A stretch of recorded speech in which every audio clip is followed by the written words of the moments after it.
How's it going, everybody? Silent E TCG here, back again with another super pre-release structure deck reveal or show, and all that. So we're going ahead and get into it.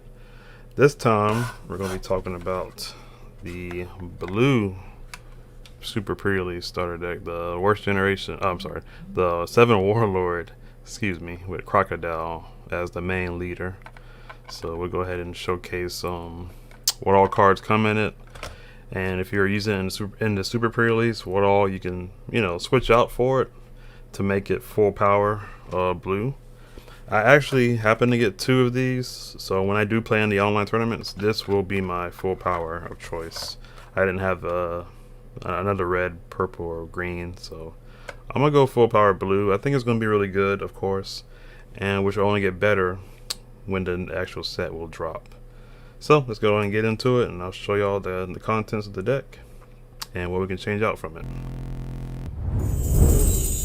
Alright, so as you can see, we got the Crocodile leader. Very good. Croco boy. You can his effect mainly is you -4 Dawn to target either your or your opponent's card that's level 3 or lower, and return them to the hand. So definitely can deal with I think it's 3 or lower, right? 5 or lower, excuse me. 5 or lower. I don't know my own cards. 5 or lower to the hand. So you can bounce blockers, big beefy monsters, all that stuff. Along with other cards that bounce and control the board. And you pretty much want to do this late game because you'll have enough Dawn to spend. You don't want to do it early because you have to catch up and build your Dawn back up. So if you have at least 8, or you'll have maybe 8 next turn, or 10, or at least 7, it's the perfect time to do it. It's not like Kaido's -7 or anything, but 4 is still pretty hefty. You don't want to set yourself back too far when you're trying to control the game, because then you'll be set back instead. But let's go ahead and get into it. Of course, you got the vanillas, just the 3K, which is buggy. Yes, that's in there, so you gotta have that. 1,000 counter, of course. The next is the 4K, which is Jinbei. So it's not bad. Decent damage for 4K. You can just put a Dawn on him, and then he'll be ready to swing. And then the 5K is Weevil. So gotta have that. 3 cost, 5K. Off the rip, ready to attack. The 4, the Pacifista, which is your key vanilla. You have to keep it in here for another card I'll show y'all in a few. But it is 6K. Basically 6K, but you'll never pay this to play it. So you'll pay a little bit, but not, of course, 4. Alright, so we get on to one of the effects. Of course, your blocker, one of many. We have the 1-point Law. Definitely need 4 of this guy, because he'll set up the blocking situations. And your other blocker, Boa Hancock, level 3. She's also a blocker. The thing is about her, if she's in your life when you take the damage, you should have a trigger ability so you can play her from life. So if you're in a crucial predicament, well, maybe then this is your last last life, and he gets hit before they can attack and swing, she'll come right out and be able to block for you. So it's very good. Or maybe you can block for a character card or something as well. So good there. Also 1,000 power. Next is Kuma, Bartholomew Kuma. He's also a trigger. So if they hit from life, you play him. And on play, you can rearrange look at the top 3 cards of your deck and rearrange them in any order you want. And then you can put it either on top or bottom. So if they're good cards you want to keep, put it on top. If they're all blanks, maybe they're all like pacifistas, you don't want to draw, so you can put them on the bottom. That way you know that they're there, and you can see other cards, or get to better card pieces and stuff, your combo pieces you're missing. And next we got to a lot of 2-ups here. Blackbeard. What he does is on play, you just bounce I think level 4. 3. He's 3. Bounce the 3 cost of the lower follower to your owner's hand. So get rid of a blocker. A lot of good level 3s you can just bounce back so they don't attack you. Next is Gecko Moria, also on play. A lot of on play in the deck. But what he does is on play you can select a warlord from the graveyard, except himself, and add him hand, add him back to hand. So add Blackbeard, add Law, and other cards we'll get to soon. Next, you got two of the Centamaru. He's the one who enables you to bring out the Pacifistas, because with a cheaper cost of 3 in a way, you can bring out the Pacifista. What you do is you put a Dawn on him, attach a Dawn on him, Dawn plus 1 or times 1, and then you rest 2 Dawn to play a Pacifista from the deck. So that's why you have to run 4 the Pacifistas, so you can just have free bodies come out and he'll be enabled. They'll be ready to go for next turn. So your whole point of the goal is to keep him alive for at least 4 turns until you go through all of them, maybe 3, because you will open some will be in life. And one way to check is while you're doing the effect, don't take too long while doing it, but you're able to at least scan the deck if you know what your accounts are and what your build is about. Most of it's 4, maybe a couple 2s. So once you filter through the deck, you know that, okay, I'm missing this, this, and this. Maybe it's in life. You can kind of check what's in your life at that point, because you know what you're missing exactly.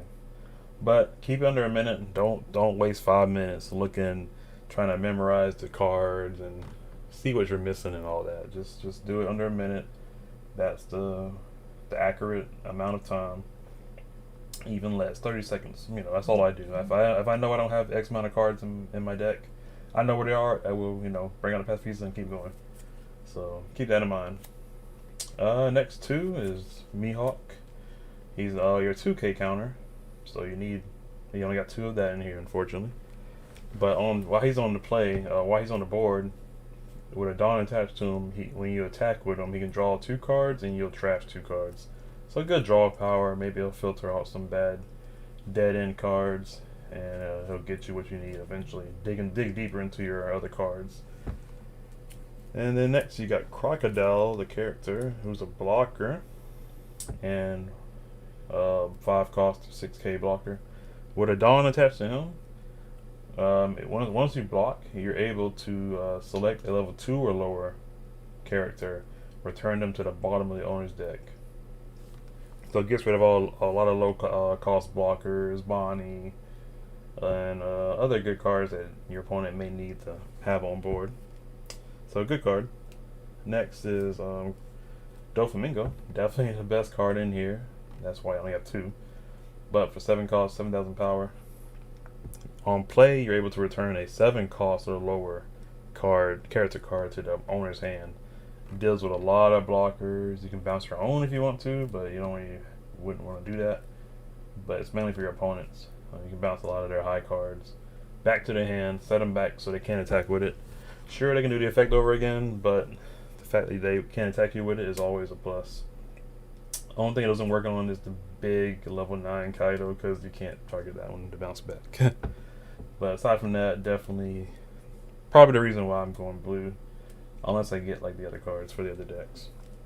But that's it for the followers. Going to the events, we got 2 of level of Mellow. It is your, I think it's plus 4,000. Yeah, plus 4,000.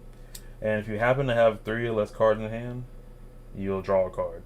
So if you have like 5 cards, including this, you play this, or you play the follower, the character counter first. Then you play this, so you'll be down to 3 after you play this, and then you'll draw a card. You want to make sure you draw and get the full benefit off the effect, if you need to. If you want to draw a card, if you're able to. Next, you got Sawables. Really good card. Because normally for 4 points, you can play it, and it'll, same as Doflamingo, return a 7 cost or lower character from deck to hand. Or if it's hit from, and also the same as trigger, so you can, if it's hit from life, it'll do the same thing. Just activate the main effect to bounce a level 7 or higher. And then the last one is the Thrust Palm Cannon, cannon. What it is a counter that bounces a level 3 or lower to the hand. No stat increase or nothing. It just bounces a follower character back to hand. But what you can do is target your own law, so it redirects target to him, and then you can thrust palm him back to your hand. So the attack declaration will be nullified. It's one little combo it has within itself. And in order to keep your leader alive, sometimes you got to pull that off. But that is the deck for the most part. If you were able to attend your pre-release, you do have the other options of the promo blocker crocodile, level 4, 5,000 power. But you have to put a down on him, and then it'll enable him blocker. And he has 1,000 counter. So you can actually put him in over certain cards as well, if you have the space and all that to change up. Like I'll take out 2 thrust palms and put these in, if that's if that fits your fancy. But that is it. That is the blue super pre-release starter deck. Definitely a good contender. I think it deals with green pretty well. The only bad matchup with blue is purple, I would say. It deals with red pretty good too. But purple is probably your worst matchup because you don't want to bounce a lot of their cards back to hand because they can reuse the effects all over again. Which, that's the nature of the beast. I mean, it's going to happen and you may have to do it anyway. Still sets them back, but they get to get their effects again and again and again. At least until they get out the big Kaido level 9. Then you can't touch that at all. But it's a decent green matchup, and like I said, red, pretty even, I think. But overall, this will be my deck of choice for online events to come. And if y'all have the same pick as me, good luck. It'll definitely be a good choice, I think. Green is still a good choice. Purple and red's good too. But your safe bet is blue, I think. Blue and green are your safe bets because overall they're just strong, and they contend each other pretty well. So that about wraps it up there. All right, so I hope y'all enjoyed that. The super pre-release on blue. We'll definitely have more videos eventually to come, so be sure to subscribe, leave a follow, like the video, comment down below if you're entering either the PPG events or I think Core TCG is having one, and I think Play TCG is also having one. So hopefully y'all can enter them. There's a lot of waiting lists going on, and a lot of lottery lucky entries and all that. So hopefully y'all got in, and we can see how the game takes off before we get it in December. But thank y'all for watching. I really hope y'all enjoyed. I hope y'all enjoy the videos. Like the video, subscribe, and we'll have more One Piece content later in the future. So I'll see y'all when I see y'all.